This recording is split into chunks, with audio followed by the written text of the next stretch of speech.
Assalamualaikum warahmatullahi wabarakatuh. Perkenalkan, nama saya Liza Laila Abida, dosen dari jurusan Fisioterapi Poltekkes Kemenkes Jakarta 3. Selain menjadi dosen, saya juga menjabat sebagai koordinator pengabdian masyarakat di Politeknik Kesehatan Kemenkes Jakarta 3. Pada video ini, saya akan menyampaikan gambaran singkat mengenai mata kuliah yang saya ampu, yaitu mata kuliah Neuroscience Dasar. Mata kuliah ini merupakan mata kuliah penciri di program studi Sarjana Terapan Fisioterapi jurusan Fisioterapi Poltekkes Kemenkes Jakarta 3 dengan bobot 3 SKS yang diberikan pada mahasiswa di semester 2. Mata kuliah ini bertujuan untuk memberikan pemahaman kepada mahasiswa mengenai struktur, fungsi, dan mekanisme kerja sistem saraf, meliputi konsep neuroscience, neurofisiologi, sistem neurotransmitter, perkembangan dan plastisitas otak, serta keterkaitannya dengan fungsi kognitif dan perilaku. Dalam proses perkuliahan, dilaksanakan melalui proses kuliah interaktif, diskusi, studi kasus, dan penugasan, baik secara tatap muka ataupun melalui pembelajaran daring, dengan penilaian yang mengacu pada CPMK dan rubrik yang tercantum di dalam RPS. Kita mulai, teman-teman. Assalamualaikum warahmatullahi wabarakatuh. Baik, kita ketemu lagi dengan Bu Liza untuk pertemuan Neuroscience Dasar. Hari ini kita akan membahas tentang neuroscience dalam bahasa dan perhatian.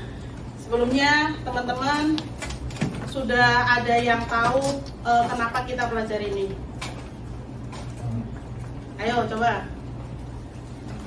Kenapa kok kita perlu mempelajari tentang neuroscience dalam proses bahasa dan perhatian? Bahasa aja yang gampang. Kenapa kita perlu belajar bahasa?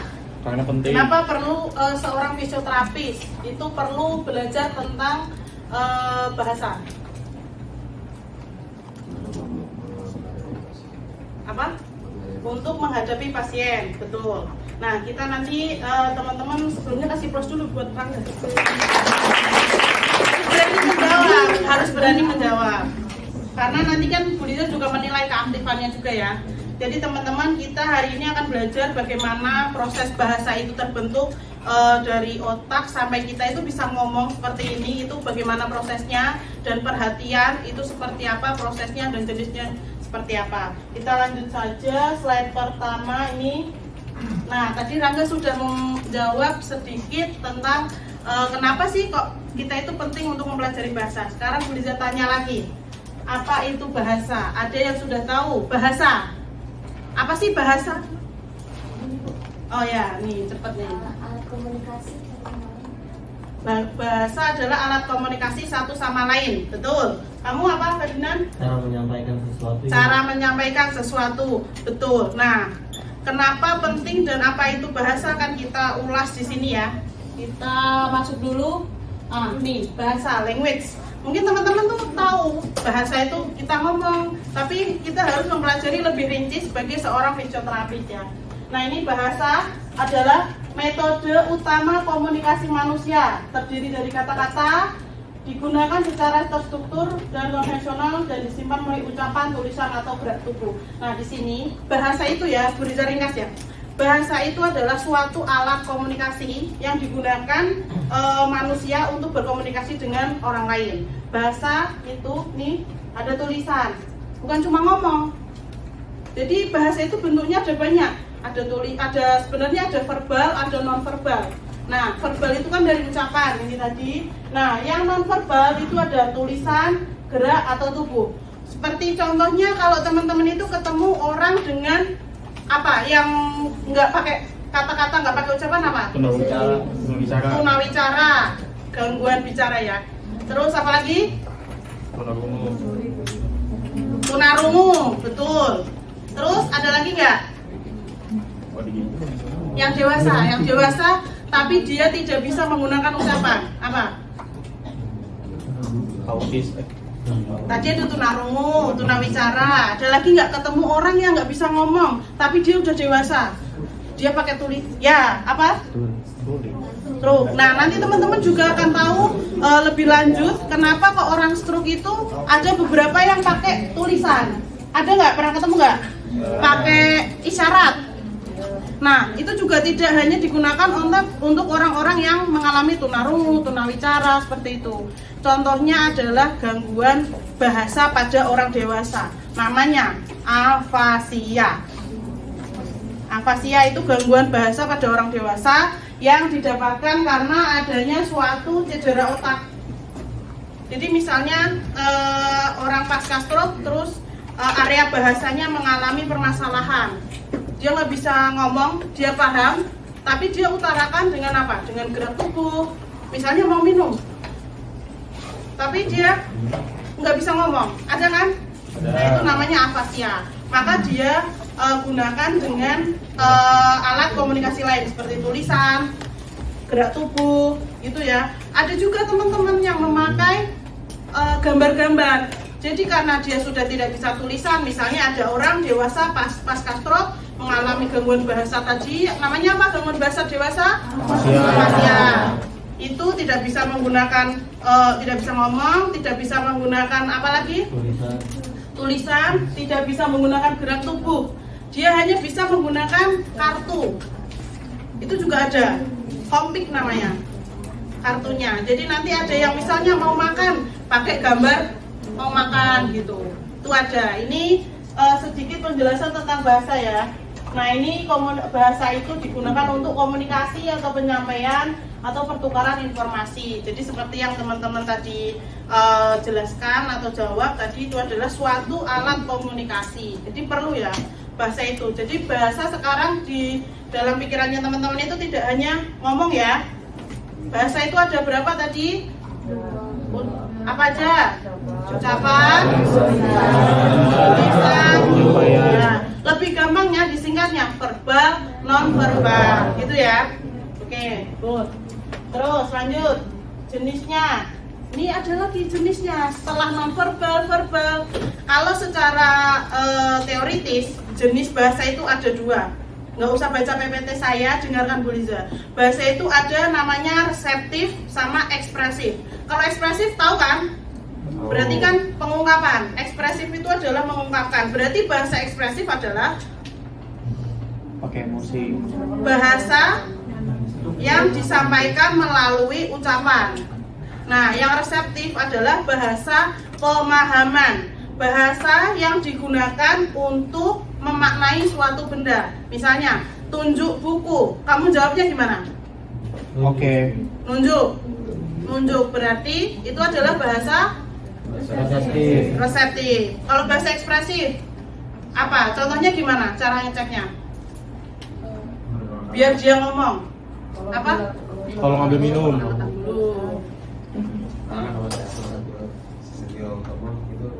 Apa? Contohnya itu kayak siapa nama kamu? Siapa nama kamu? Betul, kasih plus dulu. Nah, ini. Jadi nanti kalau ketemu pasien pasca stroke mau ngecek dia paham atau enggak, dia bisa ngomong atau enggak. Pertanyaan yang penting yang satu. Untuk reseptif adalah tunjuk. Tunjuk apapun.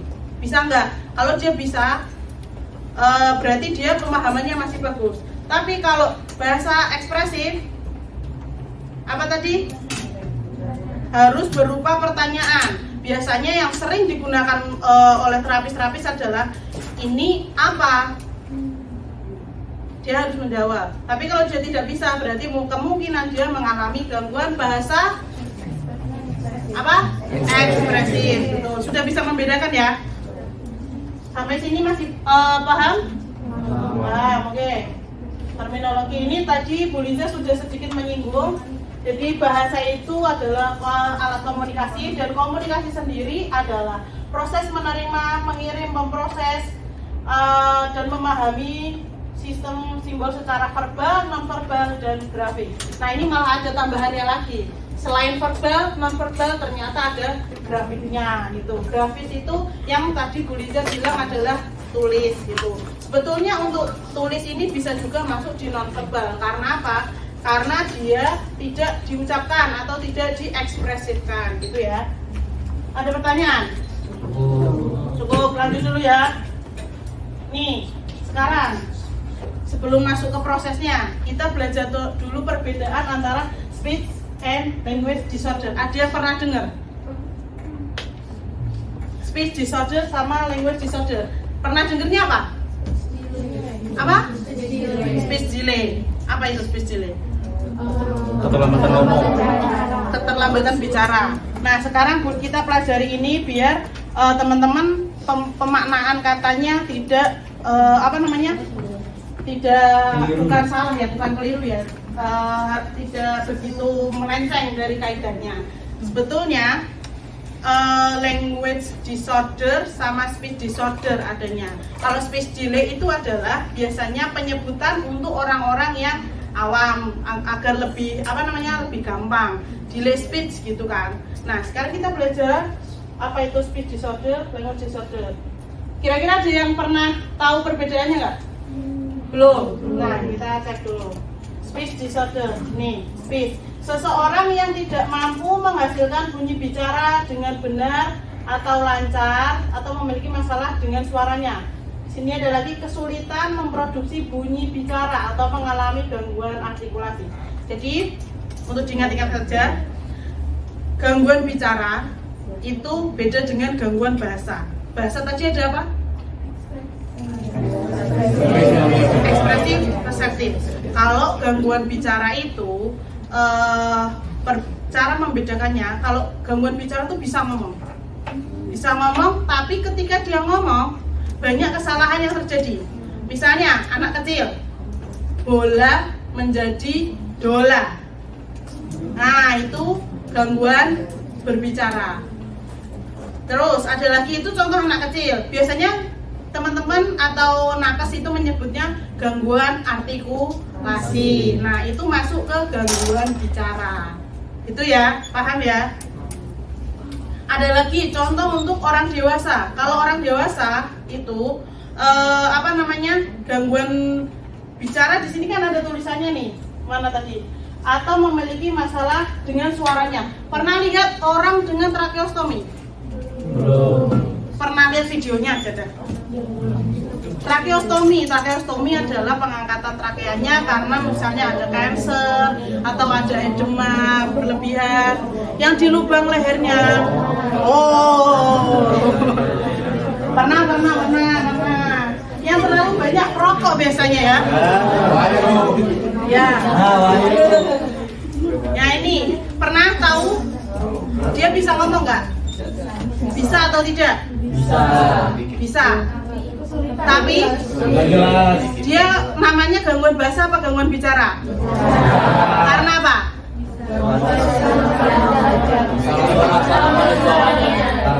Ya, sudah tahu ya. Nah, jadi kalau misalnya dewasa tadi contohnya orang yang dengan tracheostomi, di sini dilubangi. Kenapa kok nggak bisa ngomong, Bu? Ya jelas, karena pita suaranya kan pasti diangkat. Bahkan kalau misalnya ada nggak diangkat pun, misalnya ada polip atau nodul atau benjolan di pita suaranya, pasti dia akan mengalami gangguan bicaranya. Karena apa? Ya suaranya bermasalah, Bu. Salah satunya adanya benjolan tadi. Raffi Ahmad pernah tahu nggak? Dia mengalami permasalahan suara? Nggak tahu. Pernah ada yang tahu kalau dia pernah terlalu banyak menggunakan suara berlebihan sehingga pita suaranya ada nodul atau benjolan? Dia disuruh voice rest, istirahat vokal. Dia pernah tahu kan? Nah, itu contohnya gangguan bicara. Dia bisa ngomong tapi suaranya nggak bisa keluar atau gitu. Ya, itu namanya gangguan bicara. Oke, sudah tahu ya. Sekarang ini language disorder. Ini harus diingat-ingat bedanya. Kalau bicara tadi adanya kesalahan artikulasi, terus gangguan atau permasalahan suara. Kalau bahasa ini tadi kan kita sudah belajar, bahasa itu ada dua, reseptif sama ekspresif. Nah, ini dikategorikannya juga ada dua, gangguan bahasa reseptif sama gangguan bahasa ekspresif. Kalau gangguan bahasa reseptif, dia bisa ngomong tapi dia nggak paham. Pernah nggak? Ini susah nih, agak susah nih. Gangguan pemahaman tuh dia bisa ngomong tapi dia nggak paham. Pernah lihat nggak? Bisa ngomong tapi nggak paham. Bisa ngomong. Nggak pernah lihat? Kayak ngapal bahasa Inggris nggak, Bu? Apa? Masih belajar berbahasa asing. Orang yang masih berbahasa asing. Belajar Itu beda lagi. Itu bukan gangguan, itu namanya proses belajar. Dia pakai bahasa asing itu Apa? dia di masa pertumbuhan dia belajar pakai bahasa asing, jadi pas pakai bahasa ibu ada keterlambatan memahami gitu. Keterlambatan memahami. Iya. Nah, itu namanya gangguan bahasa, bisa juga ada namanya bilingualisme. Tapi yang Bu Liza maksudkan bukan itu. Ada nggak yang pernah lihat orang ngomong banyak banget, tapi nggak paham itu isinya apa, nggak ada jelas. Iya, apa pernah nggak? Apa angkat tangan yang berani yang tahu? Apa Mas? Waktu itu kan ada di channel YouTube Kelihatan Muslim, Bu. Dia tuh sempat undang Ya. nama Mutan Universe. Apa? Nama temanya itu Mutan Universe. Jadi ada dia ngundang orang yang berkebutuhan khusus. Jadi dia ngomong terus tapi Kelihatan Muslim itu nggak paham apa yang diomongin. Nah, dia berkebutuhan khusus. Betul, Bu. Dijelasin nggak di situ? Kira-kira berkebutuhan khususnya apa? Enggak, Ibu, nggak jelasin karena kontennya itu buat seru-seruan aja. Oh, oke, good. Berarti dia pernah kasih kelas dulu. Afasia reseptif. Area apa? Angkat tangan. Nggak ada yang mau angkat tangan? Nggak apa-apa, salah. Yang bisa jawab benar saya kasih hadiah nanti. Coklat sih Nanti. Jujur. Area apa? Ibu, saya jujur nggak kelihatan, kalau salah baca dikit nggak apa-apa. Nggak apa-apa. Apa sih where? Oh ya, ibu saya di Petronella. Ya, apa? Jawab, where di saya nggak kelihatan ibu, tapi pokoknya where. Apa? Area apa? Ada area Broca, area Werni. Werni, oke, kasih plus dulu. Nanti ya. Oke ibu, makasih ibu. Nah ini, jadi teman-teman, apa namanya? Apa ya? Area untuk bahasa dan bicara itu yang penting adalah satu, area Broca teman-teman sudah menyebutkan area produksi bicara. Jadi kalau ada orang mengalami permasalahan di sini, dia akan mengalami afasia Broca. Kalau apa namanya? Wernik itu adalah bahasa pemahaman. Jadi kalau misalnya ada gangguan bahasa reseptif, afasia reseptif, dia mengalami permasalahan di area Wernik. Nah, kalau motor kortek ini adalah untuk mengontrol gerakan-gerakan yang apa namanya otot, melibatkan otot. Misalnya mau ngomong, ini kan ada otot bicara, suara, itu yang mengontrol si motor kortek. Kalau arcuate fasciculus ini yang menghubungkan ya, penghubung antara si Wernik sama si Broca-nya. Sudah paham? Sudah. Mungkin yang ini mungkin nanti banyak nih diketahui. Ini apalagi ini lumayan prosopagnosia. Kalau di Indonesia sih saya belum pernah ketemu ya. Saya juga belum pernah dapat pasien agnosia. Tapi kalau di drama banyak agnosia verbal, visual biasanya. Tuh nanti kita pelajari lagi di pertemuan neuroscience yang selanjutnya, ada agnosia verbal, visual, auditory, taktil itu. Nah, terima kasih. Nah, sampai sini ada pertanyaan dulu nggak? 1, 2, kamu dulu. Baik lo. Berapa ini saya bukannya? 1, 5, 2, 3, 4. Apa pertanyaannya? Ibu saya mau nanya tentang like speech disorder sama language disorder. Kenapa? Apa yang ditanyakan? Izin ibu, saya juga. Kalau language sama speech itu gen atau karena dari kecil mereka jarang diajak ngomong, jadi mengalami gangguan itu. Oke, pertanyaan pertama langsung dijawab saja ya. Mama. Malah lebay kamu. Maaf ya. Coba ya, Sob. Apa namanya? Bu, language disorder sama speech disorder itu gen atau tidak? Ya, Pertanyaanmu. atau karena dari kecil jarang diajak ngobrol. Atau dari kecil jarang diajak mengalami ngomong. hal tersebut. Mengalami hal tersebut. Sampai saat ini belum terbukti language disorder atau speech disorder itu kelainan genetik atau bukan. Tetapi gangguan genetik yang anak yang lahir dengan gangguan genetik terus mengalami speech disorder dan language disorder itu banyak. Kalau peneliti yang seperti autis contohnya, biasanya kan ada gangguan pemahaman ya atau ekspresif ya. Itu juga belum terbukti dia itu ada permasalahan pada gennya atau tidak. Tetapi pasti misalnya anak yang lahir dengan gangguan bahasa atau gangguan bunyi bicara pasti dikaitkan dengan sepersekian persen gen yang diturunkan. Karena apa? Karena itu namanya gen, pasti 0,000 sekian itu pasti akan menurun ke keturunannya. Itu ya. Jadi belum terbukti itu gangguan genetik atau bukan. Pertanyaanmu hanya itu kan? Berarti bukan karena jarang diajak ngomong kan Bu waktu kecil. Bisa juga. Loh itu malah banyak penyebabnya. Karena apa? Karena kita nih ibaratkan anak kecil itu kan ibaratkan kertas kosong. Belum ada tulisannya. Kalau kertas nggak dicoret-coret, nggak diajari nulis, pasti akan kosong terus. Ibaratkan seperti itu. Nah, kalau anak-anak dari usia 0, dari dalam perut aja udah, dari dalam perut lahir, udah dijamin, bisa ngomong nggak? Jawabannya bisa dipahami sendiri ya. Kalau semakin banyak coretan, semakin bagus kan, semakin banyak tulisannya kan.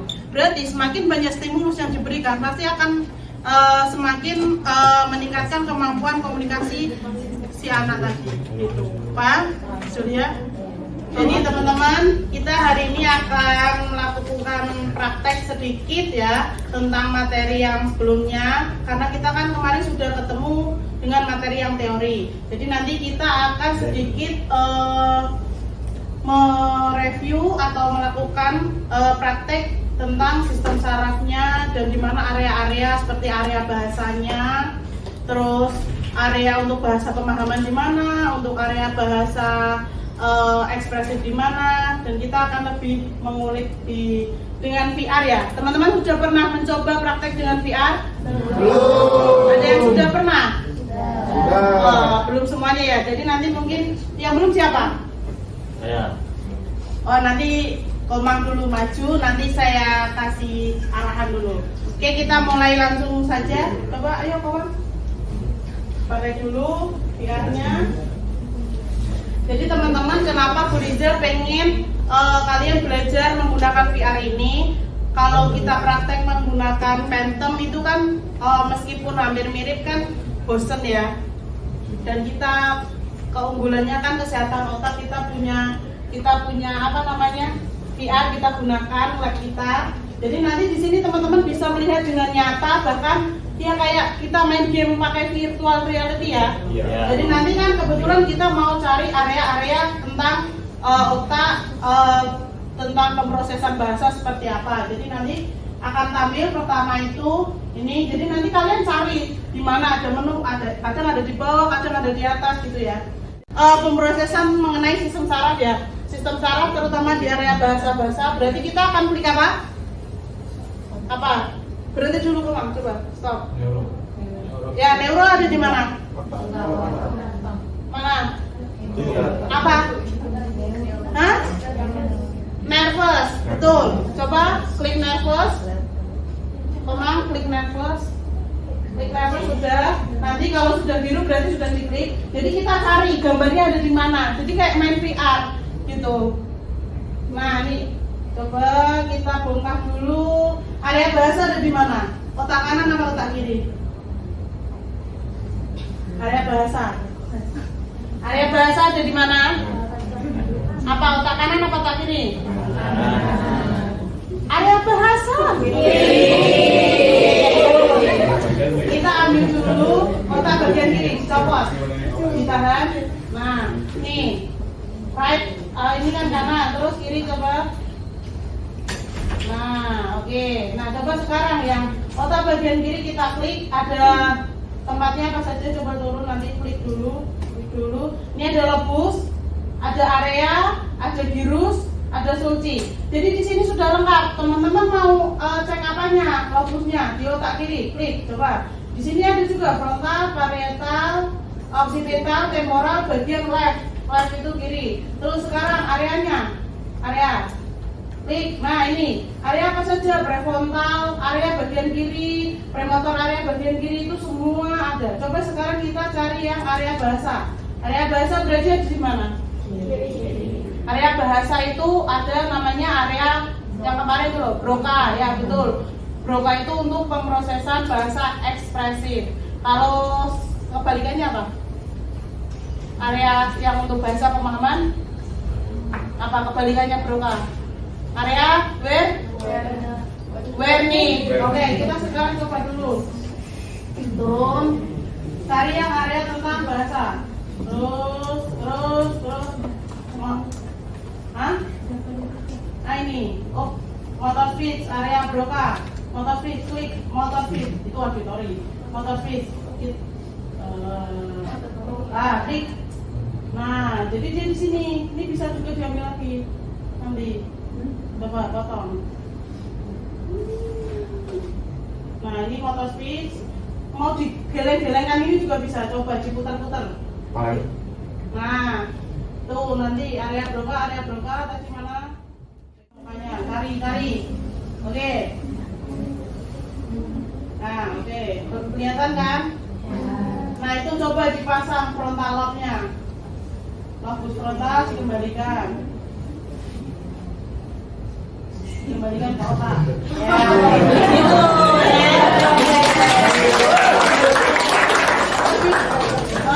Lebih gampang pakai ini, lebih inget nggak?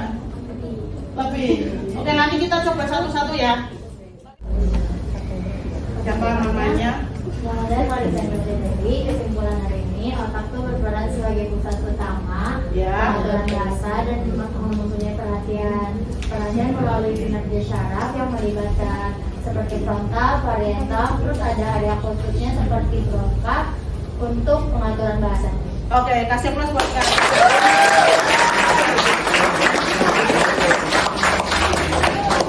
Itu tadi kesimpulan dari Clarissa, otak adalah apa? Pusat. Diibaratkan adalah generator dalam hidup kita. Jadi teman-teman harap dijaga otaknya, kepalanya dilindungi. Kalau keluar pakai helm ya, semuanya pengaturannya ada di situ karena itu mesin kita. Mau berjalan, mau harus kecil, mau kedipkan mata, semua yang mengatur adalah otak kita ya, terutama sistem saraf kita. Itu Ibu cukupkan hari ini. Billahi taufiq wal hidayah. Wassalamualaikum warahmatullahi wabarakatuh. Waalaikumsalam warahmatullahi wabarakatuh. Demikian penjelasan singkat mengenai mata kuliah yang saya ampu, yaitu mata kuliah Neurosains Dasar. Kepada Bapak Ibu Asesor saya ucapkan terima kasih banyak dan mohon maaf apabila ada kesalahan. Billahi taufiq wal hidayah. Wassalamualaikum warahmatullahi wabarakatuh.